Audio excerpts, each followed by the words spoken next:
Hello everyone. So this is the day 3 of the currently going crash course for GATE Biotechnology.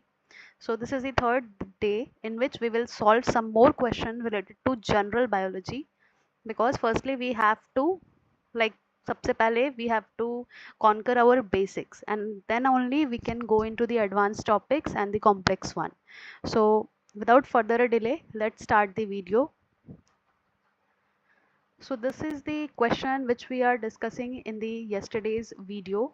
So this question is related to some of the anti-nutritional factor. It means they are like they are disturbing the whatever nutrients we are getting in our body, we are having in our body.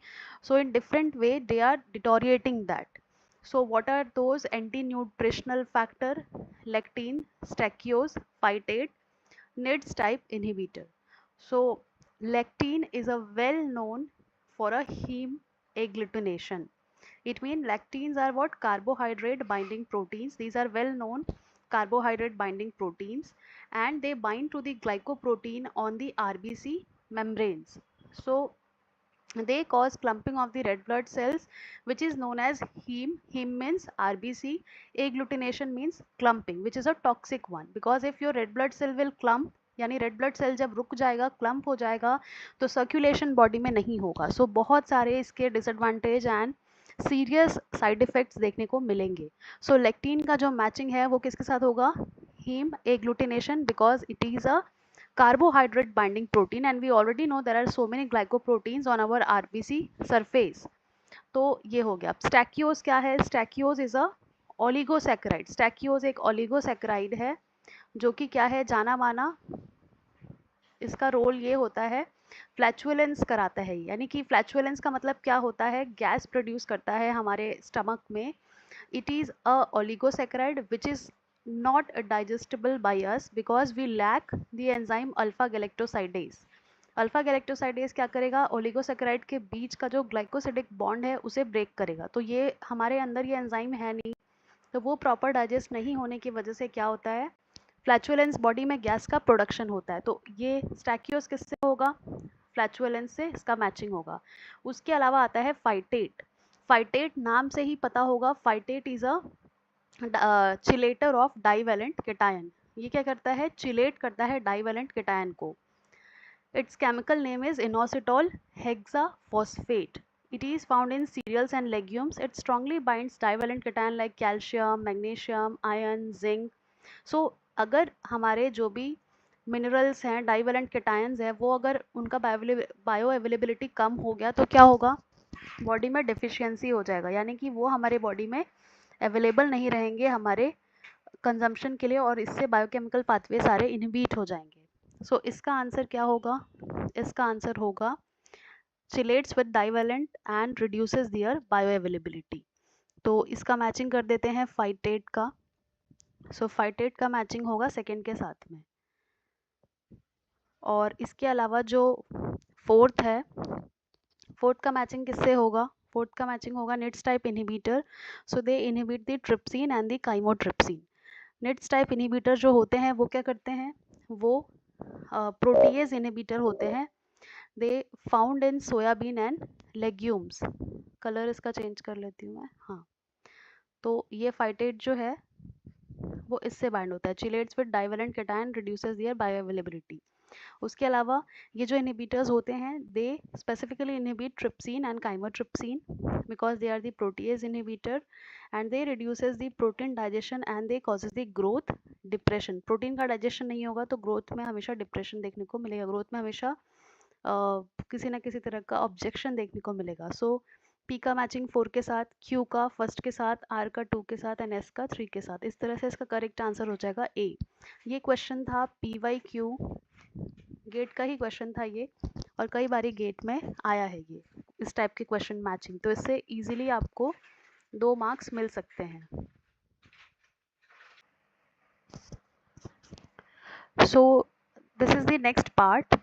So firstly we have solve this question, यानी इस question से जो भी हमने solve किया उससे 4 नए नए क्वेश्चंस आ सकते हैं, बिकॉज आपको ज़रूरी नहीं है कि हमेशा मैचिंग के फॉर्म में ही क्वेश्चन दे। आपको लेक्टीन पूछ सकता है, स्टैक्यूज इंडिविजुअली पूछ सकता है, फाइटेट पूछ सकता है। So you should be writing all the answers in your notebook.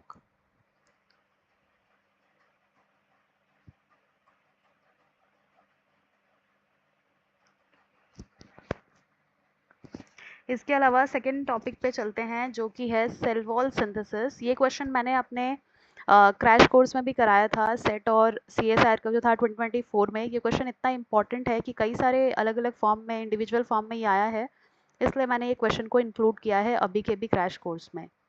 Now the next one is the inhibitors, जिससे बहुत सारे क्वेश्चंस उठ के आते हैं। क्वेश्चन कैसे आ सकते हैं?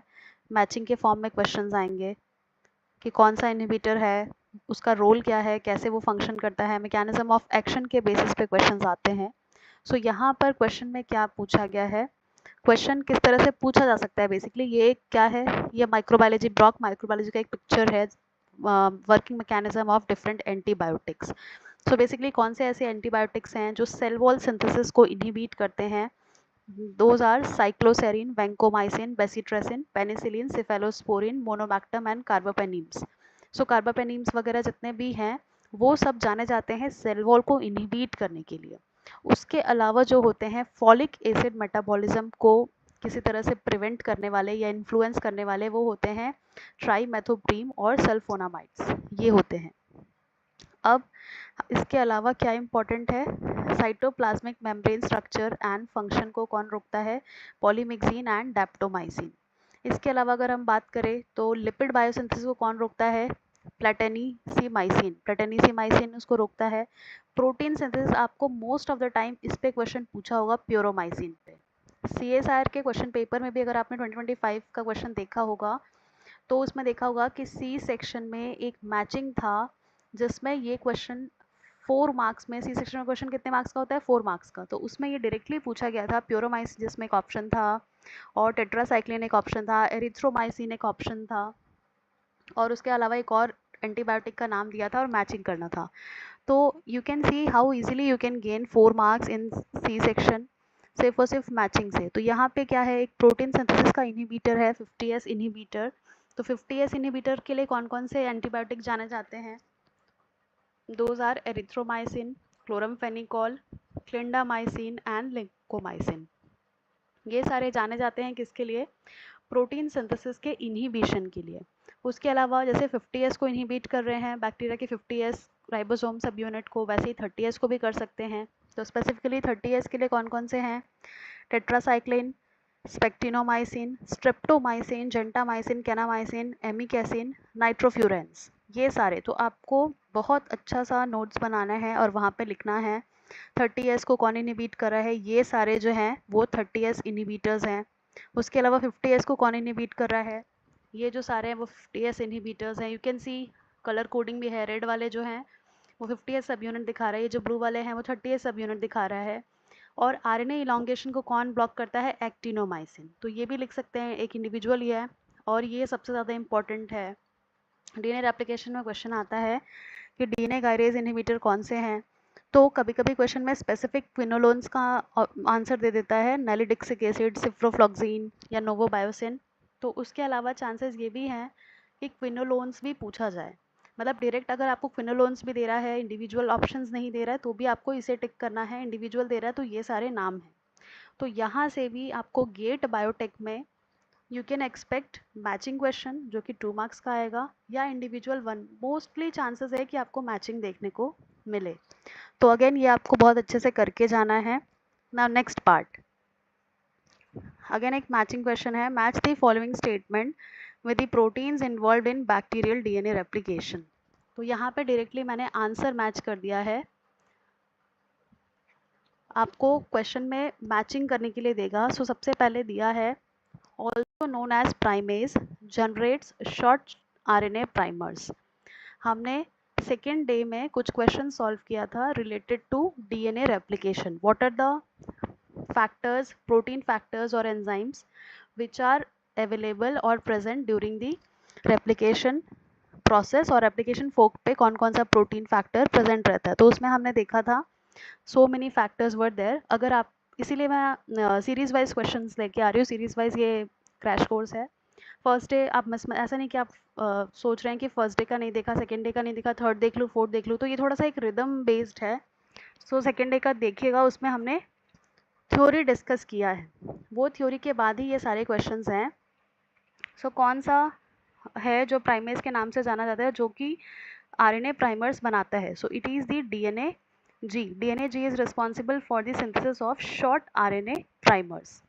Synthesize DNA by moving along the parent strand in the 3' to 5' direction. So it is none other than DNA polymerase 3, which is the main polymerase enzyme in prokaryotes. उसके अलावा possesses 5' to 3' exonuclease activity. Who possess 5' to 3' exonuclease activity? DNA polymerase 1, ताकि किसी तरह का mismatch तो नहीं हो गया है while the DNA polymerization is going on. So उसे ensure करने के लिए पीछे जाके कोई क्रॉस चेक करता है। So it is DNA polymerase 1 ना। उसके अलावा seals nicks in the daughter DNA strand. कौन निक सील करता है? Molecular glue, DNA ligase. तो अगेन इजीली 2 मार्क्स आपने गेन कर लिए। ये क्वेश्चन सीएसआर में भी आता है, इंडिविजुअल फॉर्म में भी आपको पता है, बी सेक्शन में पूछता है एंजाइम का फंक्शन, इसीलिए मैंने इसे इंक्लूड किया था। So do include in your notes. यहाँ पे मैंने पूरा लिखा हुआ है इसका। DNA G is a primase that generates short sequences of RNA called primers. DNA polymerase 3 uses RNA primers to help it to bind to the parent DNA strand and then synthesizes DNA by moving along the parent strand in the 3' to 5' direction. DNA polymerase 1 do what? It possesses 5' to 3' exonuclease activity that allows it to remove the RNA primers from the replicated daughter strand. और DNA ligase क्या करता है? Seal को, जो seal करता है जितने भी निक्स डीएनए में हैं। तो ये सारे important pointers it can be asked in your different examination. ना उसके अलावा which of the following is the odd one out? Mitochondria, hydrogenosomes, glycosomes, mitosomes. So ये क्वेश्चन आपको 1 मार्क में देखने को मिल सकता है गेट में। So the right answer for this question is glycosome. Glycosome क्या है? राइट आंसर है, because mitochondria, hydrogenosome, mitosomes all are evolutionary related. Hydrogenosome and mitosomes क्या है? दे आर डीजनरेटेड माइटोकॉन्ड्रिया, यानी माइटोकॉन्ड्रिया का ही फॉर्मेट जो कि डीजनरेट हो गए हैं। तो वो क्या हो गया? माइटोकॉन्ड्रिया, हाइड्रोजीनोसोम, माइटोसोम्स ये एक दूसरे से रिलेटेड हैं। ऑड वन आउट क्या है? ग्लाइकोसोम्स है। Why glycosomes? Because glycosomes are a type of microbody and not a mitochondria. So इसलिए ये ऑड वन आउट है, तो ये 1 मार्क में ये क्वेश्चन आ सकता है। Now next question, which of the following cells do not reside in the extracellular matrix? We know कि हमारा एक सेल दूसरे सेल से कनेक्टेड होता है, तीसरे सेल से कनेक्टेड होता है। तो यहाँ पे जो एक्स्ट्रा सेल्यूलर मैट्रिक्स है वो किन किन चीज़ों से मिलके बनता है? सो एक्स्ट्रा सेल्यूलर मैट्रिक्स जो है वो mesenchymal stem cell, fibroblast, adipocyte, sorry hepatocytes, adipose cell.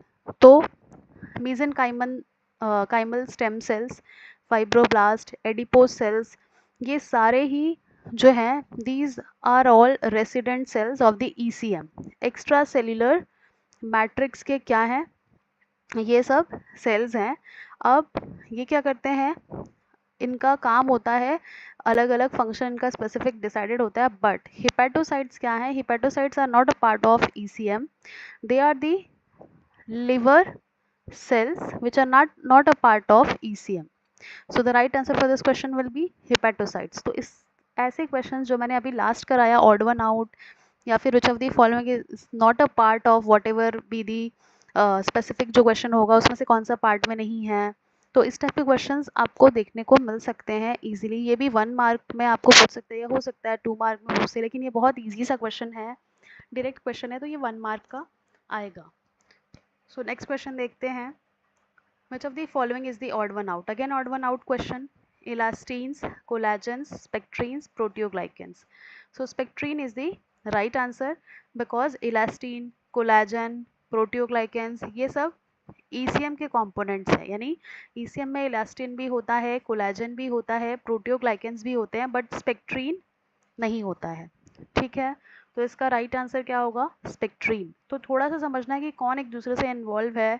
कौन एक ही चीज़ से एसोसिएटेड है, जिसका फंक्शन एक साथ अलाइन हो रहा है, तो उस तरह से आपको ऑड वन आउट पिक करना है। ज़रूरी नहीं कि आपको सब कुछ पता ही हो, लेकिन इलास्टीन, कोलाजन, प्रोटियोग्लाइकेंस, ये सब तो वेल नोन है, ईसीएम के ही पार्ट्स हैं, बट स्पेक्ट्रीन इज समथिंग एल्स, तो आपको ऑड वन आउट निकालने आना चाहिए। Now next question, which statement is correct for globular protein? ये बायोकेमिस्ट्री में पूछा जा सकता है, ग्लोब्यूलर प्रोटीन के ऊपर है। So it contains only alpha helix, it contains only beta sheets, contains more reverse turns. इनमें से कौन सा आंसर सही है? Contain alpha helix, beta sheets and reverse turns. So globular protein जो होता है उनमें सभी कुछ होता है, यानी अल्फा हेलिक्स भी होता है, बीटा शीट्स भी होता है, रिवर्स टर्न्स भी उनमें देखने को मिलते हैं। सो the right answer will be alpha helix, beta sheets and reverse turns. तो ग्लोबुलर प्रोटीन में ना ही सिर्फ अल्फा हेलिक्स होगा, ना ही बीटा शीट होगा, ना ही सिर्फ रिवर्स टर्न्स होगा, but all of them will be there in the globular protein. So you don't need to pick only one option because globular protein is rich in all of them. So next question, which of the following is unfavorable for protein folding? Again biochem का question है. Hydrophobic interaction, van der Waal interaction, conformational entropy, hydrogen bonding. So if you know about the protein folding, so van der Waal interaction जो है वो help नहीं करेगा protein folding में. Why? Because hydrophobic interaction important है. Van der Waals forces तो बहुत ही ज़्यादा वीक फोर्सेस हैं as compare to the hydrophobic interaction. So जो वैन डर वाल इंटरैक्शन है वो काम का नहीं होता है while protein folding. Protein folding के लिए क्या चाहिए? हाइड्रोफोबिक इंटरैक्शन चाहिए in between the non polar amino acid residues, conformational entropy होना चाहिए. हाइड्रोजन बॉन्डिंग के थ्रू ही तो वो फोल्डिंग शो होगा, बिना हाइड्रोजन बॉन्डिंग के तो प्रोटीन फोल्डिंग हो ही नहीं सकती. सो कौन सा अनफेवरेबल है? ऑड वन आउट भी इस तरह से पूछा जा सकता है, तो वैन डर वाल इंटरेक्शन जो है वो ऑड वन आउट है. तो राइट आंसर इस क्वेश्चन का क्या होगा? इस क्वेश्चन का राइट आंसर होगा van der Waals interaction. So you can see how easily you can gain 1 mark in GATE. इस तरह की अगर आप 15 क्वेश्चन में निकाल दिए 15-20 तो भी इजीली आप, और 2 मार्क्स के कुछ कर लिए तो आप स्कोर कर जाएंगे जितना रिक्वायर्ड है आपको एग्जामिनेशन में अच्छे रैंक और अच्छा कट ऑफ से बहुत अच्छे मार्क्स लेके क्लियर करने के लिए. Now next question is related to instrumentation, यानी इंस्ट्रूमेंटेशन का स्पेसिफिक पार्ट है जो कि माइक्रोस्कोपी से है. सो क्वेश्चन में मैंने डायरेक्टली ये क्या है, ये आंसर है. तो क्वेश्चन क्या पूछा है? क्वेश्चन में ये पूछा है the apparent size of an image divided by its real size, यानी apparent size of an image divided by its real size is what? Magnification. यानी हम क्या करते हैं, एक छोटे से इमेज को बहुत टाइम्स मैग्नीफाई करके देखते हैं. एक छोटा सा ऑब्जेक्ट कितना ज़्यादा मैग्नीफाइड होता है through the help of the microscope to make it clear, यानी क्लियर इमेज हमें मिलता है. उसके अलावा the minimum distance between 2 points that can still be seen as a distinct structure is called what? It is nothing but the resolution. Resolution हम बोलते हैं ना 4K रेजोल्यूशन या 480p, 1080, इस तरह से हम बोलते हैं 2K. तो ये क्या है? जितना ज़्यादा रेजोल्यूशन उतना ज़्यादा क्लैरिटी दिखेगा. यानी अगर कोई 2 पॉइंट एकदम मिनिमम डिस्टेंस पे भी है, स्टिल आप उनके बीच का डिस्टेंस विजिबली मार्क कर पा रहे हो, तो इसे कहते हैं रेजोल्यूशन. यानी आपको दिख रहा है कि हाँ 2 अलग अलग पॉइंट्स हैं लेकिन उनके बीच में गैप है. अगर आप इतना आइडेंटिफाई कर पा रहे हो, इट मीन्स कि वो रेजोल्यूशन जो है वो काफ़ी अच्छा है. मतलब मिनिमम डिस्टेंस है, ना के बराबर है, यानी विजिबली तो वो दिखेगा ही नहीं ओपन आई से, तो उसी को बोलते हैं resolution. The difference between the brightness of various parts of the specimen compared to that of the background is what? Contrast. Microscopy में अगर आपने मेरा वर्कशॉप अटेंड किया होगा, उसमें मैंने बताया था कॉन्फोकल माइक्रोस्कोपी में, और माइक्रोस्कोपी का बहुत इंपॉर्टेंट पार्ट होता है कॉन्ट्रास्ट. यानी बिना कॉन्ट्रास्ट के कोई भी माइक्रोस्कोपी काम नहीं करता है. सिर्फ कॉन्ट्रास्ट की वजह से ही हम क्या देख पाते हैं. यानी बहुत सारे फेज कॉन्ट्रास्ट माइक्रोस्कोपी जिसमें हम लाइव सेल को देखते हैं without the help of any of the fluorescent dye, यानी कोई भी डाई जब यूज़ नहीं होता है स्टिल हम विजुअलाइज कर पा रहे हैं स्पेसिमेन को just because of differences in the contrast. कोई स्ट्रक्चर ज़्यादा हाई डार्क हो गया है, कोई लाइट है, so it is due to the alteration in the contrast level. ना उसके अलावा आता है part of the microscope on which the object of investigation is positioned, यानी जिस पे हम ऑब्जेक्ट रखते हैं यहाँ पे अपना स्लाइड रख दिया, ये जो भी रख दिया, स्पेसिमेन रख दिया, it is known as specimen stage. उसे हम क्या कहते हैं, उसे हम कहते हैं स्पेसिमेन स्टेज ना। उसके अलावा इसका मैंने यहाँ पे एक्सप्लेनेशन दिया है जिससे कि आपको इजीली पता चल जाएगा, सो you can right it down. Now next part is जो मैं अभी समझा रही थी, कौन सा माइक्रोस्कोपी टेक्निक है जो रिलाई करता है किस पे, जो रिलाई करता है without the use of any dyes, यानी किसी डाई का यूज़ नहीं होगा, किसी तरह से सैंपल को डैमेज नहीं होगा because we are not using any dye, but image जो है वो हमें विजुअलाइज होता है on the basis of high contrast image. अभी जो मैं समझा रही थी, it is nothing but the phase contrast microscopy. यानी फेस कंट्रास्ट माइक्रोस्कोपी एक ऐसा माइक्रोस्कोपी है जिसमें हमें सैंपल को स्टेन करने की ज़रूरत नहीं पड़ती है। और इसका क्वेश्चन हमेशा ऐसे ही आता है, which of the following is a microscopy technique in which we don't need any kind of stain. Unstained living specimen को यहाँ पे जो मैंने ग्रीन से हाईलाइट किया है, you can visualize any of the unstained living specimen only with the help of contrast alteration in phase contrast microscopy. Bright field light microscopy में stand करना पड़ता है, इलेक्ट्रॉन माइक्रोस्कोपी में स्टेन करना पड़ता है, फ्लोरोसेंस माइक्रोस्कोपी में इसका तो नाम ही है, डाइज से, फ्लोरोसेंट डाई से हम स्टेन करते हैं। बट फेस कंट्रास्ट माइक्रोस्कोपी एक ऐसा माइक्रोस्कोपी में है जिसमें हमें स्टेनिंग की ज़रूरत नहीं पड़ती है। सो इस टाइप के क्वेश्चंस आपको देखने को हमेशा मिलेंगे एग्जाम में, ये 2 मार्क्स का भले आ सकता है ये question. Now next question.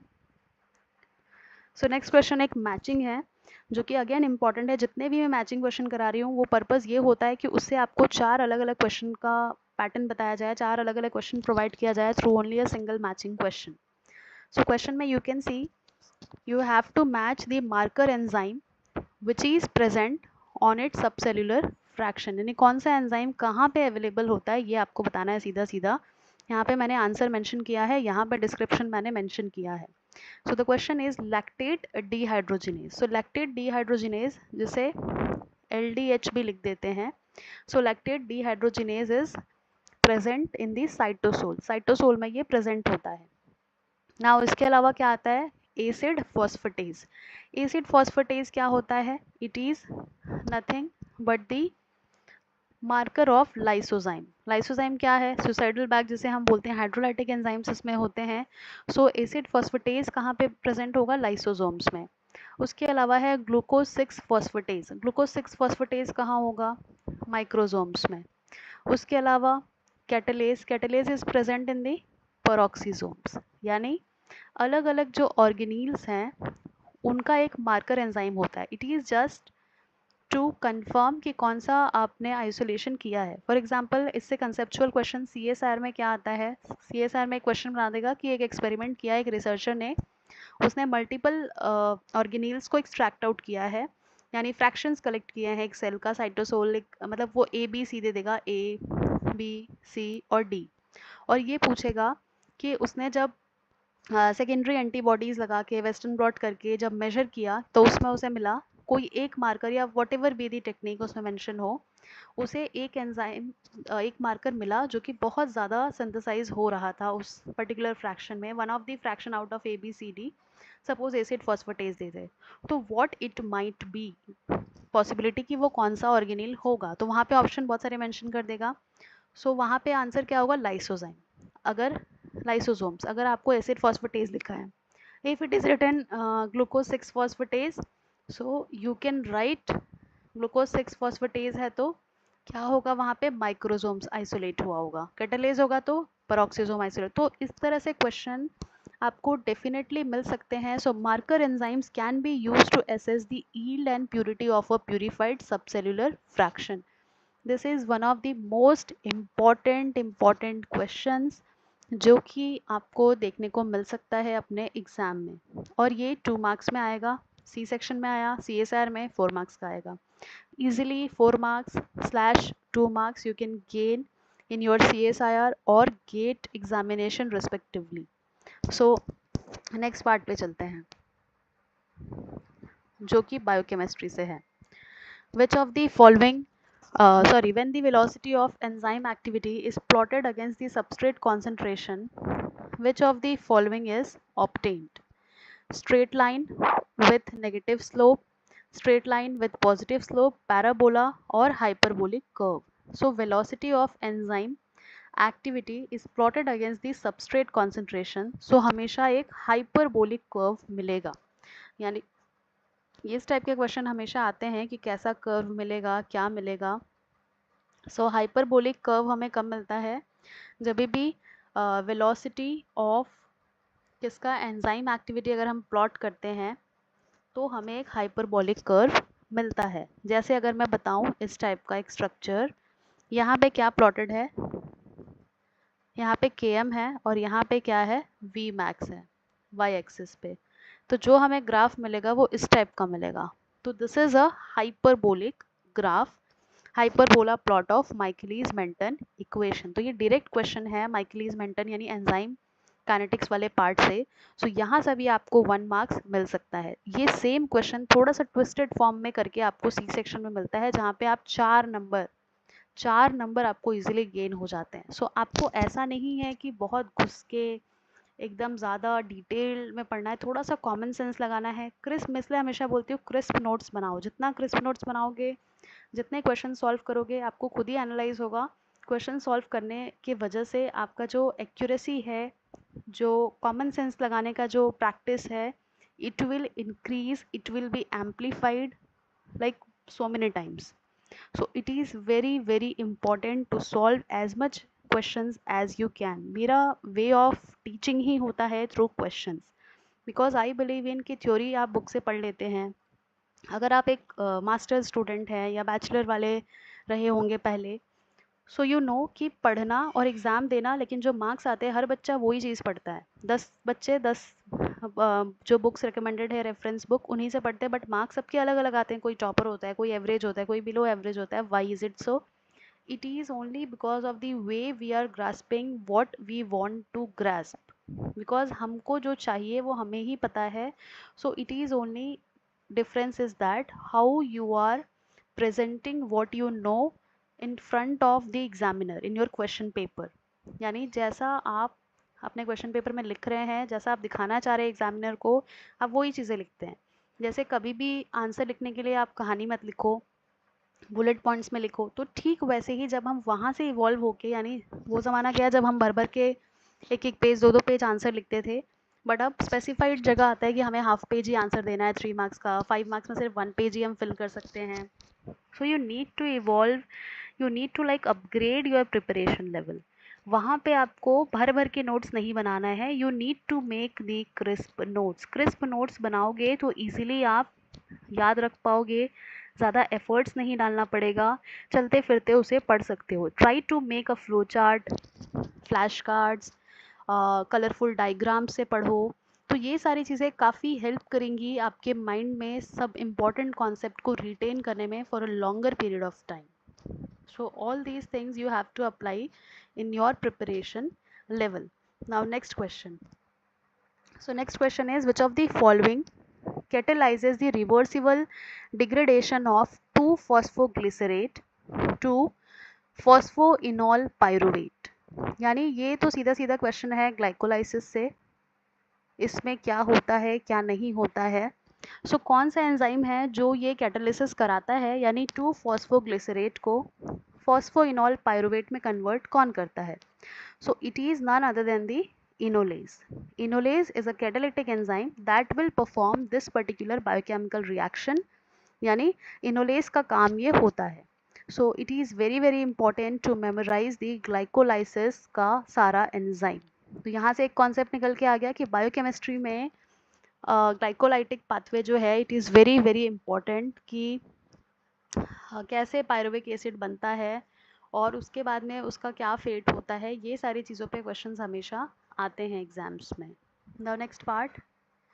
So next part is, which of the following enzyme catalyzes a reaction that will introduces reduced nitrogen into a cellular metabolism. Bacterial dinitrogenase reductase, phosphatase, bacterial glutamine synthase और bacterial dinitrogenase oxidase.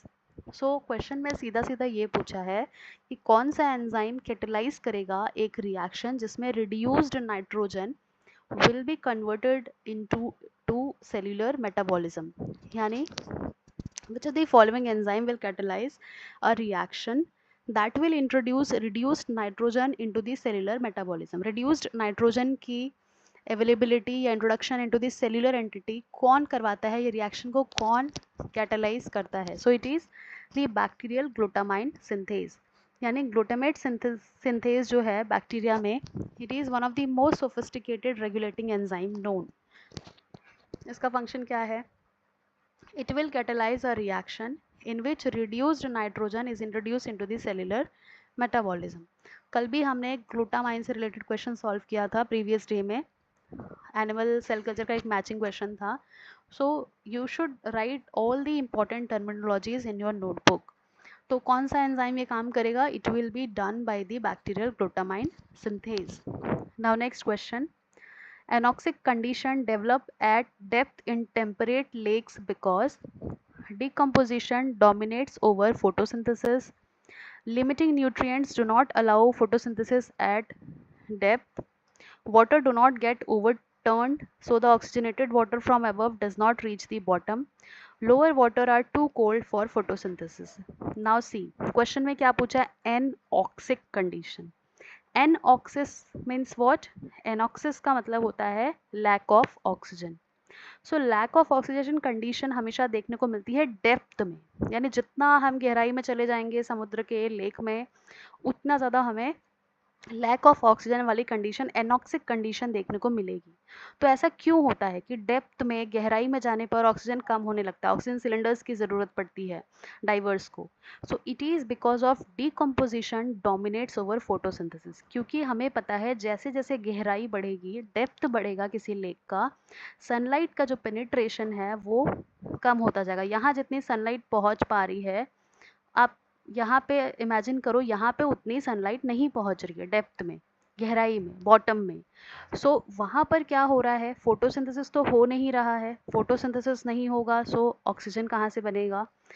और उसकी जगह क्या हो रहा है? जो oxygen available है वो भी क्या हो जा रहा है? डीकम्पोजिशन हो रहा है. क्योंकि हमारे पास में बहुत सारे ऑर्गेनिज्म है, डिकम्पोजर्स होते हैं, वो जो बचा हुआ ऑक्सीजन है उसे डिग्रेड कर रहे हैं डिकम्पोज होने के लिए, मतलब खुद को डिग्रेड करने के लिए, या जो भी ऑर्गेनिक मटेरियल्स है वो डिग्रेड हो रहा है बाय यूजिंग ऑक्सीजन. तो जितना अवेलेबल ऑक्सीजन है वो भी यूज अप हो रहा है, एंड फोटोसिंथेसिस हो नहीं रहा है तो और ऑक्सीजन बन नहीं रहा है. So the right answer will be this one, decomposition dominates over photosynthesis. So answer B is incorrect, answer C is incorrect. Reason मैंने दिया है, इसीलिए करेक्ट आंसर क्या है? ए. बी सी डी जो है वो इनकरेक्ट है. Nutrients are unlikely to be limiting at depth in most lakes since the sediment represent the major sink. और इसके अलावा जो रीजन था, the water do not get overturn during the winter in temperate lakes, this would be the case principally in the summer. और इसके अलावा D क्यों गलत है? If this were the case photosynthesis would only be possible in shallow lakes and they would undergo little stratification. यानी जो हमारे पास ये बी से डी थे वो रॉन्ग है और हमारा सही ऑप्शन सिर्फ और सिर्फ ए है. सो इस तरह से आपको अपने क्वेश्चंस देखने को मिलेंगे गेट के एग्ज़ाम में या जो भी एग्ज़ाम हो. So this is all for today. कल हम और क्वेश्चंस प्रैक्टिस करेंगे. हम थोड़े दिन क्या करेंगे, जनरल बायोलॉजी के क्वेश्चन सॉल्व करके इतना अच्छा कमांड आपका बन जाएगा ये क्वेश्चन सॉल्व करने के बाद कि एडवांस लेवल के क्वेश्चन आप खुद ही सॉल्व करने लग जाओगे. So this is all for the day. Thank you so much for watching.